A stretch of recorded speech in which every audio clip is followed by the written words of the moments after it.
প্রিয় দেশবাসী, বিশ্ববাসী, সিঙ্গার রাজা মাহবুব আপনাদের সামনে আমি হাজির হয়েছি। এমন একটি ভিডিও চিত্র নিয়ে আমার ভাগিনা একটি পিকনিকে একটি গান পরিবেশন করছে। সেই গানটি হলো জেমসের গান।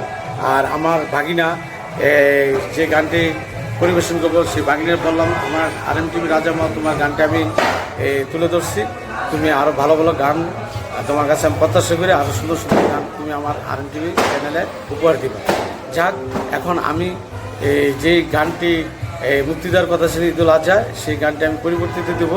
কিন্তু আমার পার্ট 2 রাজারংবাজ আমি কোরবানিতে মুক্তি দিতেছি। আর নতুন কোনো ভিডিও চিত্র নিয়ে আবার আপনাদের সামনে আমি হাজির হব। We shall met again. আল্লাহ হাফেজ।